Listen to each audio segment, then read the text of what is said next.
नहमदु व नसल्ली अला रसूलिहिल करीम। Viewers from mine of knowledge, अस्सलाम वालेकुम।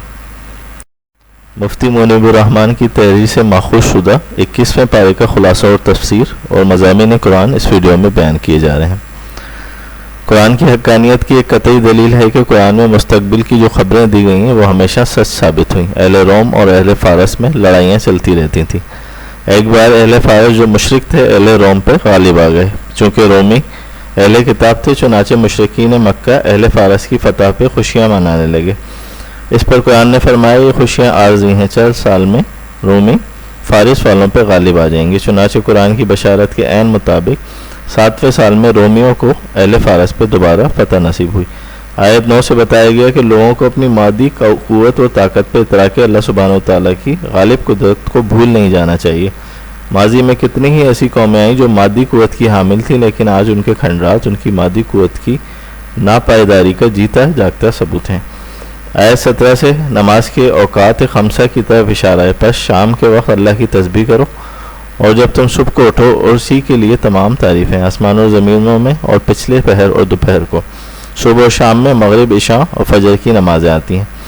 पिछले पहर में असर की नमाज और दोपहर में ज़ोहर की नमाज। आयत 21 से बताया कि अल्लाह की कुदरत की निशानियों में से यह है कि उसने इंसान के लिए उसी की जिन्स में से जोड़े बनाए ताकि उनसे सुकून हासिल करें, और ज़ौजैन के दरमियान मोहब्बत और हमदर्दी का रिश्ता कायम किया।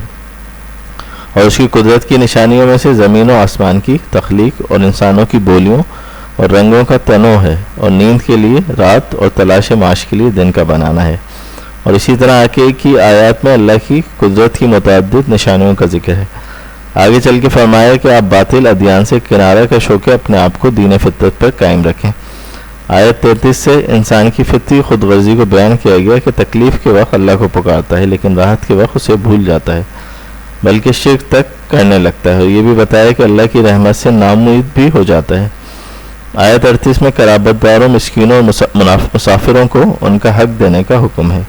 आयत 41 में फरमाया कि हर बर्रो बहर में फसाद लोगों के अपने करतूतों के सबब और लोगों को एक दूसरे से भिड़ा देना भी इसी सूरत अजाब में से है। इसके बाद सूरह लुकमान है। सूरह लुकमान में अल्लाह ताला फरमाता है हमने लुकमान को हिकमत अता फरमाई और हुक्म दिया कि अल्लाह का शुक्र अदा करो, और जो अल्लाह का शुक्र अदा करता है उसका फ़ायदा उसी को पहुँचता है, और जो नाशुक्री करता है अल्लाह बेनाज है और तमाम तारीफ़ों का हकदार है। हज़रत लुकमान ने अपने बेटों को जो नसीहतें की वो ये है शिर्क से इज्तनाब, अल्लाह और माँ बाप का शुक्रगुजार होना, वालिदैन के साथ नेकी का बर्ताव करना। इस मकाम पर कुरान ने औलाद के लिए माँ की मुशक्क़तों का भी जिक्र फरमाया। अगर खुदा न ख़ास्ता किसी के माँ बाप मुशरिक हों तो उनके दबाव पर शिर्क में मुब्तला नहीं होना, लेकिन उसके बावजूद दीनवी कानों में माँ बाप के साथ बदस्तूर नेक बर्ताव करना, पाबंदी से नमाज कायम करना, नेकी का हुक्म देना और बुराई से रोकना, लोगों के साथ तकब्बुर से पेश ना आना, ज़मीन में अकड़ कर नहीं बल्कि आज़ी से चलना, चाल और गुफ्तार में तवाज़ु इख्तियार करना वगैरह। हज़रत लुकमान के बारे में मुख्तलिफ़ अक़वाल हैं, लेकिन ज़्यादा वाज़ेह कौल ये है कि वो हकीम और दाना शख्स थे। अल्लाह सुब्हानहू व तआला ने उन्हें फ़िक्र सलीम अता की थी। अगली आयत में एक बार फिर अल्लाह सुब्हानहू व तआला की क़ुव्वत व जलालत, तस्ख़ीर कायनात, तस्ख़ीर शम्स व कमर, निज़ाम लैल व नहार और दीगर बेपाया नेमतों का जिक्र है। आयत 27 में फरमाया गया कि ज़मीन के सारे दरख्त कलम बन जाएं और समंदर रोशनाई और उसमें 7 समंदर का इजाफा हो जाए, और ये अल्लाह के कलिमात को लिखने लगें तो कलमें खुश हो जाएंगी, समंदर खुश्क हो जाएंगे, लेकिन अल्लाह के कलिमात ख़त्म नहीं होंगे। इसके बाद सूरह सजदा आयत 15 में फरमाया हमारी आयत पे ईमान वो लोग लाते हैं जो इन आयत के ज़रिए उन्हें नसीहत की जाती है तो अपने रब की तस्बीह और हमद करते हुए सजदे में गिर जाते हैं, तकब्बुर नहीं करते। उनके पहलू इबादत इलाही में मशगूलियत की वजह से बिस्तरों से दूर रहते हैं। वो अल्लाह के अज़ाब से डरते हुए और उसकी रहमत का यकीन रखते हुए उसे पुकारते हैं। मज़ीद फरमाया कि मोमिन और फासिक बराबर नहीं हो सकते। बाअमल मोमिनीन के लिए जन्नत की सूरत में अल्लाह ने मेहमानी तैयार कर रखी है, जबकि फासिकों का ठिकाना जहन्नम है, और वो जब भी जहन्नम से निकलना चाहेंगे उन्हें वापस इसी आग में लौटा दिया जाएगा। आयत 24 में फरमाया जिन लोगों ने सब्र तहम्मुल को अपना वसीला और वस बना लिया तो हमने उन लोगों के लिए मनसब इमामत कायम कर दिया।